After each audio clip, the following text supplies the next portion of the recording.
Today we'll be discussing the body paragraphs, or we'll be discussing what I'll choose to call logical writing.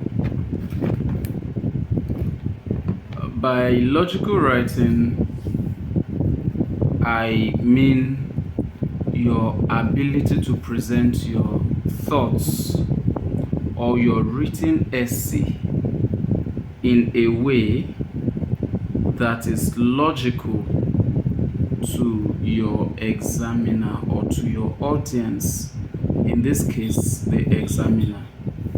Presenting your written essay in a way that is logical to your audience or your examiner, as in the case of this IELTS test. Now, that can be easily said. The question now is, how well can we actually do this? It can be easily said that, okay, it's basically a reflection of how writing, basically communicating your ideas, or basic communication of your ideas in a way that makes sense. Now, what is a way? How do ideas make sense to your audience? How do they make sense to your listener? In this case, in the case of this test, if I'm referring to your audience, I am basically referring to your examiner. How do you communicate ideas in a way that makes sense to your examiner? I would liken the examiner to a 7-year-old.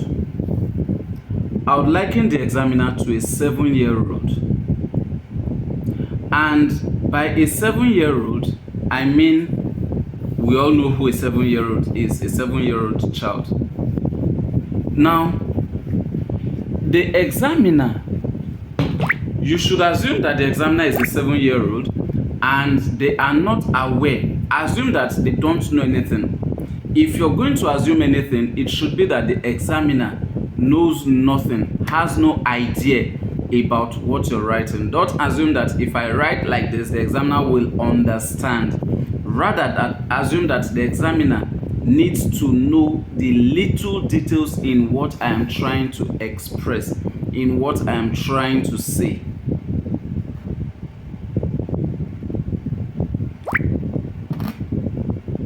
Assume that the examiner know the little details of what you're trying to say.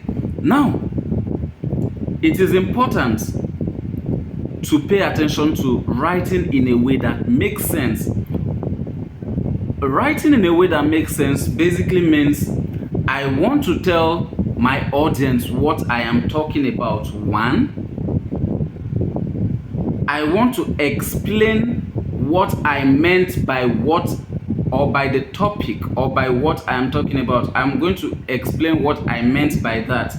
Two, and if need be, I am going to give a relevant example.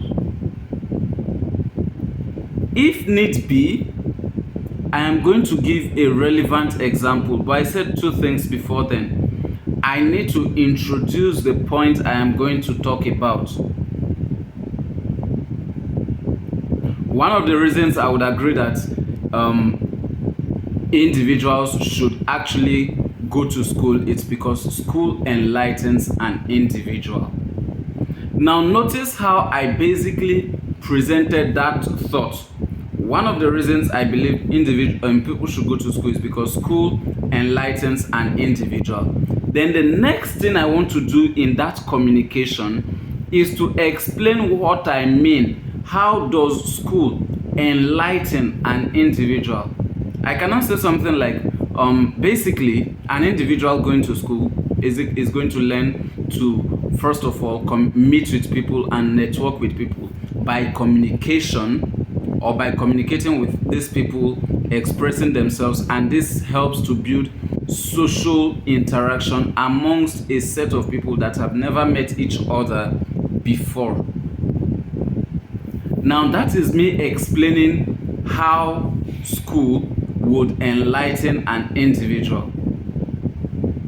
From my standpoint, though, I might be wrong. Then after that, I want to give an example because I believe the examiner does not understand in detail what I'm trying to say. I could say, take for instance, growing up as a child, many people are unexposed to other people aside their family. But with the introduction to schools, or with the ability of children going to school, children are able to meet with new people that are not within their family circle, or meet with new people such as their classmates and teachers, and they're able to learn a thing or two from these people. Full stop. I cannot say something like thereby becoming enlightened. Now, what am I trying to say in essence? I'm basically trying to say that in the course of the test, in the course of my discussion with the examiner through my written essay, I want to make sure that the examiner understands my thought process. I want to make sure that the examiner understands my thought process. Basically saying, I want to make sure that the examiner understands what I am trying to say. I want to make sure that the examiner understands what I am trying to say without having to think so much, or without having to speak so much. Now, this is where all those choice of words will come to play that we mentioned in one of the previous classes. All those choice of words that we mentioned, this is where they would come to play, where we would say that it is important to keep our languages as expressive as possible, our words as straightforward as possible.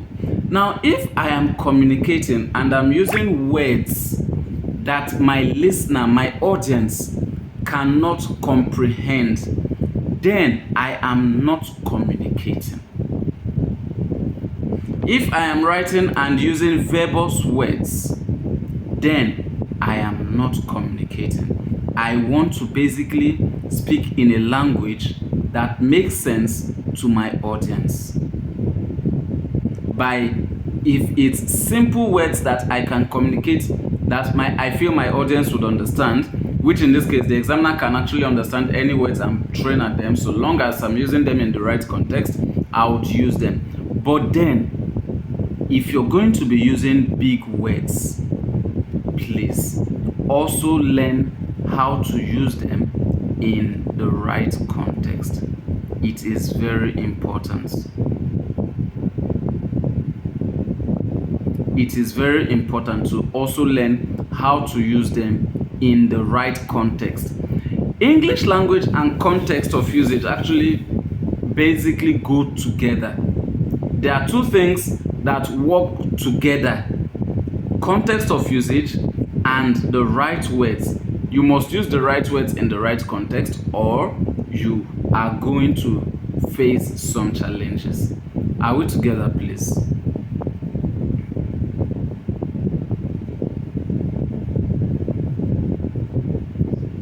So, do we understand what logical writing entails? So basically, talking about logical writing, we should be talking about 1, introducing the point, 2, explaining the point, 3, 1, introducing the point, 2, explaining the point, 3, giving a relevant example, and 4, stating the consequence if need be. If need be, we are going to talk about all this, and whether you're stating the consequence or you're stating a supporting or an unsupporting opinion will depend on the question type that you're going to come across in the exam. And that brings us to the next topic of discussion for today: the question types you would likely meet on the day of your exam. Now, permit me to say that you would likely come across 1 out of 6 question types on the day of your exam. You would likely come across 1 out of 6 question types on the day of your exam. And we would make a list of these question types and then discuss how to tackle each of them one after the other in the course of our class.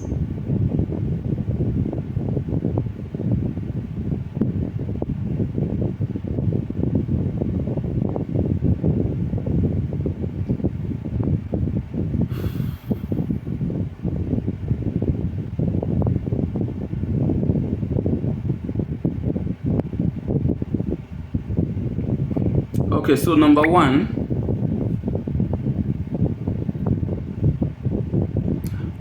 we have the agree or disagree question. Number one, agree or disagree questions. Agree or disagree questions.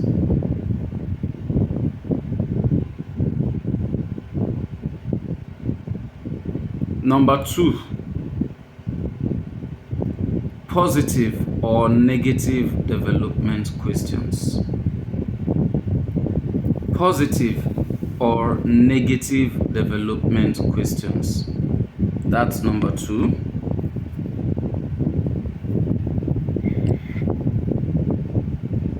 Number three,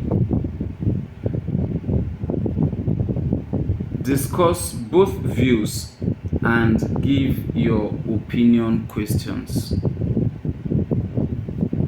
Discuss both views and give your opinion questions. Number four,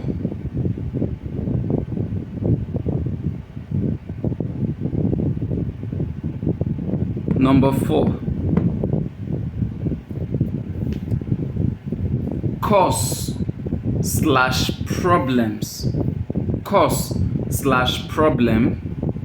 and solution question. Cause/problem and solution question.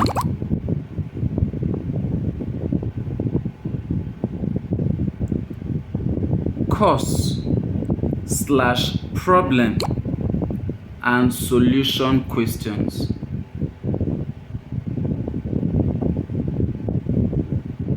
Number five, advantages and disadvantages questions.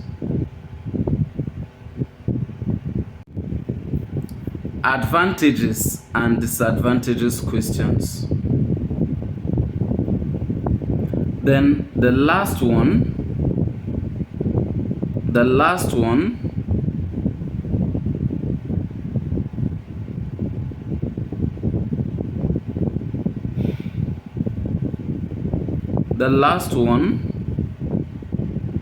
double/direct questions. Double/direct questions.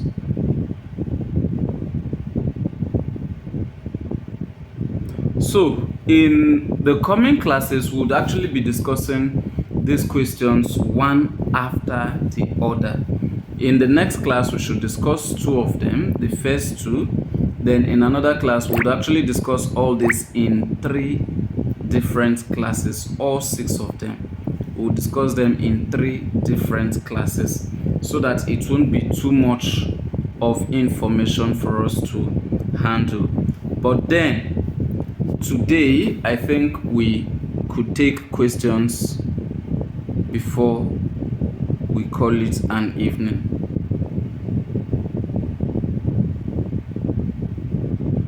Please, do you have any questions or any question in mind?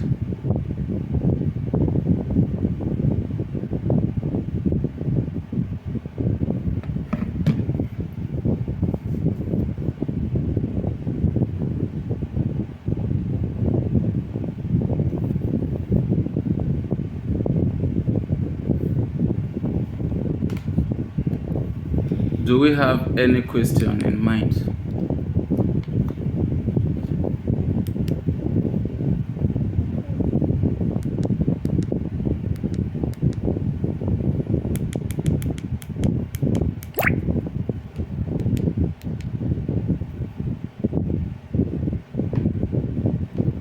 Do we have any question in mind?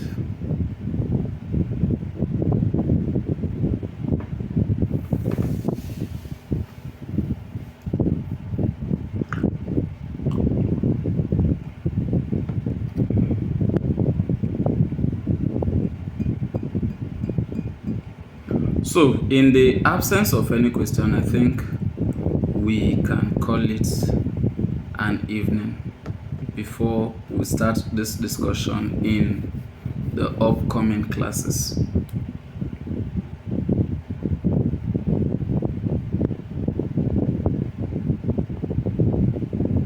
Are we good?